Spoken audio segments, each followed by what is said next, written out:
All right, so we're almost 18 months after the initial release, and it's finally getting easier to gain access to the next generation of consoles. I was fortunate enough to get my hands on the Xbox Series X in July, and spoiler alert here, I love it. But that's not to say it's without its flaws, as the Xbox Series X is indeed the world's most powerful console. I can't help but feel like it's being held back by its lowest common denominator, the previous generation of Xbox consoles. Currently, it doesn't feel like Microsoft and all of the developers have fully unleashed all of the power that this black box has within it. But with Uncle Phil playing supermarket sweeps with the gaming industry lately, I can't help but get excited for what Microsoft has in store for this machine. But before we get there, let's take a look at the relatively slow start so far, and I'll share my experience with the Xbox Series X. So I'm just going to say it, the Xbox Series X is sexy, and you can't change my mind. While some may say that it's boring or that it looks like a mini fridge, I think it looks sleek with its matte black finish and the speed holes on top that make it go faster. I think the green inside the ventilation holes are a great touch to give it that Xbox feel and appeal, and I'm actually glad that they aren't lights like I originally thought from the Game Awards reveal in 2019, as the Xbox button on the front is bright enough by itself. But speaking of the ventilation, I'm not entirely sure what kind of dark arts Microsoft used to pack so much power in such a small space and never have the fans ramp up. I honestly can't think of one time I heard the fan ramp up on me while playing a game. But it's obviously doing something though because it does push out a lot of heat. One of the more underrated features of the Series X is that while the console does stand up vertically by default, it does have notches on the side if horizontal is more your style, giving you more options to help it better fit into your setup. Now, with the controller, I feel like Microsoft spent a ton on R&D and probably brought in the best engineers to make sure that this controller was as similar to the previous generation's controller as possible. And I'm of course being sarcastic here because there isn't a whole lot new with the controller, but everything that is new is really appreciated. They updated the D-pad to this dish style D-pad that's similar to the Pro controller attachment. They added some texture to the bumpers and triggers, which is an improvement that I didn't know that I wanted. The controller shell now has a slightly different texture than the previous generation, which is a welcome change and is, again, something I didn't know that I wanted, but I'm glad it's here. They also added a share button, which is great, and it works simple enough, very similar to the PlayStation share button. You press to take a screenshot and you hold to record. Now look, Microsoft didn't do a whole lot here to fix something that wasn't broke. The previous generation Xbox controller is honestly my favorite controller of all time, and the additions are very welcome in my opinion. I'm sure that there are some Sony advocates that might call this design lazy, but let's not forget that Sony kept the same controller design until the PlayStation 4 released. And that's because what they had worked, and I feel like that's the same here. While Microsoft didn't reinvent the wheel here, they did do an excellent job of giving it an incremental update. So let's talk about features. The Series X makes claims of 4K gameplay at up to 120 frames per second. And while I don't have a 120Hz TV that I can play games on, I can vouch that the 4K part is accurate. Games look crisp, clean, and it's clear that Microsoft is doing its best to make sure that calling this the world's most powerful console is more than just a tagline. The X also does feature ray tracing, which I mean, look, this may be a hot take, I don't know, but it's one of those things that in its current state sounds great in theory, but it's not all that good in practice. Turning it on in most cases neuters your performance quite a bit.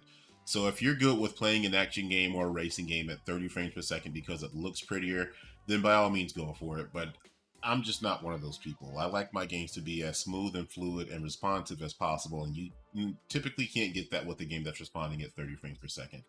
Maybe for some JRPGs, in my opinion, that would be a great scenario because you don't need it to be as responsive as you would with a an action game or a shooter. But anyway, that's my take on ray tracing. Sorry for the rant. The Billy Box also advertises 8K and HDR, and while I don't have an HK TV, I can vouch that the HDR does look good. Smart Delivery is a great initiative that lets you buy games on any version of the Xbox, and the system recognizes which console you're playing it on and gives you the best experience for the version of the console you're playing it on.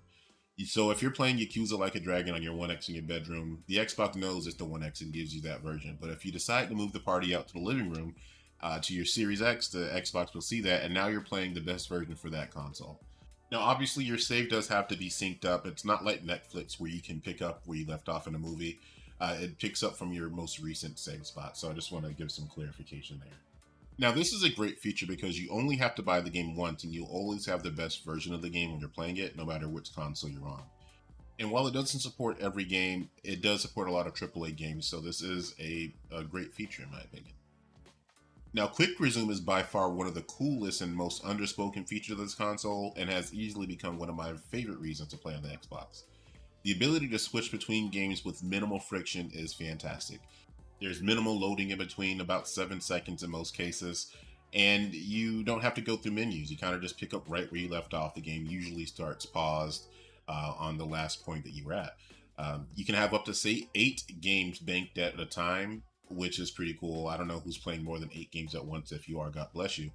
But it's a great feature because, again, it's like save states on emulators. So thumbs up, Microsoft. Now, when it comes to backwards compatibility, Microsoft has kind of been going balls deep on this for a couple of years now. Not only do they make your games playable on the latest console, they actually take them and upscale them and make them prettier. So a lot of the time you have higher frame rates, resolutions, and they have a new feature called Auto HDR, which actually adds HDR into games that didn't have HDR because HDR wasn't a thing when the game came out. Now on to my favorite feature, and I'm pretty sure Microsoft didn't really intend on this to be a feature because you do have to jump through quite a few hoops to get there, but emulation is possible on the Series X. So while you can't really play PlayStation 2 games you already own on your PS5, the Billy Box has you covered. You can install RetroArch to the console and play everything through GameCube, PlayStation 2, and Wii games on the console, and the Xbox doesn't break a sweat. You can even upscale to higher resolutions in most cases. And while I do understand that there is a group of people who don't want to go backwards and play games from 20 years ago, and another group of people that doesn't think that emulation should be a thing because of moral or legal reasons, I think it's cool. Going back and playing Shadow of the Colossus or F-Zero GX is dope, or even further back to playing Super Mario World, which is one of my favorite games. The possibilities are bountiful, and I'll say it again, this is by far my favorite feature of the console. Now, when it comes to the user experience, I will say that Microsoft did get lazy and keep it more of the same here. It's the same interface you get with the previous generation of Xbox consoles. And while I am in the majority of people who actually like this dash over the PlayStation 4 dash because of how customizable it is, I wish they would have done something to make it stand out versus the previous generation. And while dynamic backgrounds are dope, I feel like they aren't enough to make me feel like I've jumped across generations of consoles. With that being said, with Microsoft taking the easy way out, their dashboard flies. They seem to have perfected it. The thing is zippy and stable as all hecking heck. I think I may have had it hang on me maybe once in the months that I've had it, and with me being an Xbox gamer, it does have the benefit of familiarity on its side. So because I spent so many hours with the last generation, I know where everything is and how it works. And like I mentioned, it's easy to really customize the console if you want to get into the weeds with it.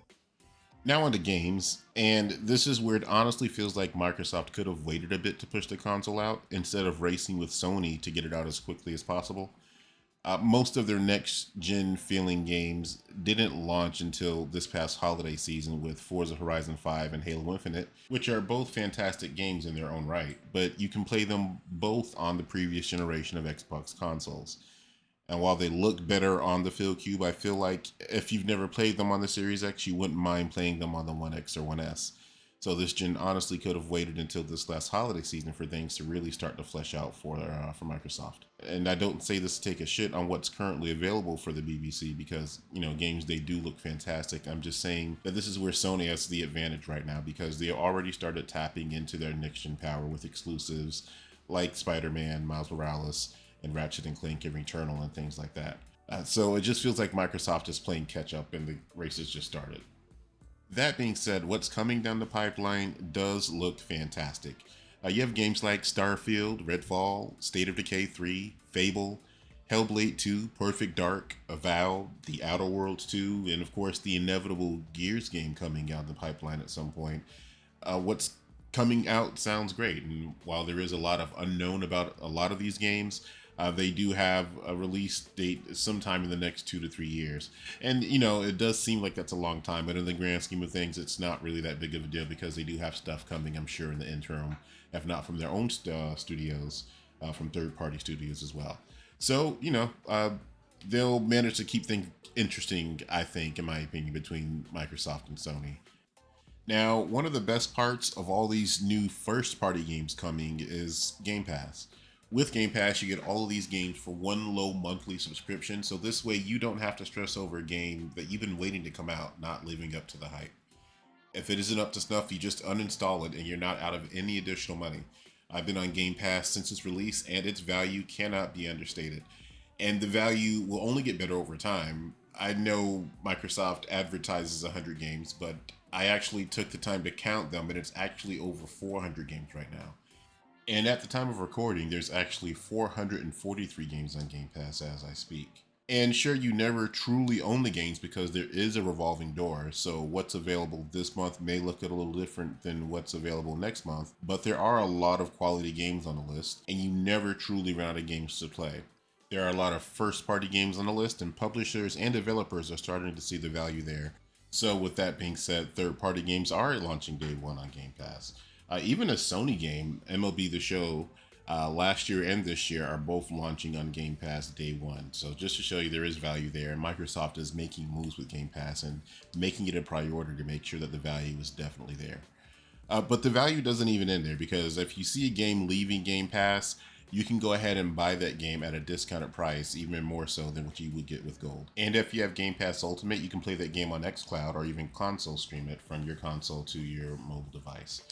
So there is definitely a lot of value in Game Pass, and I can't recommend it enough.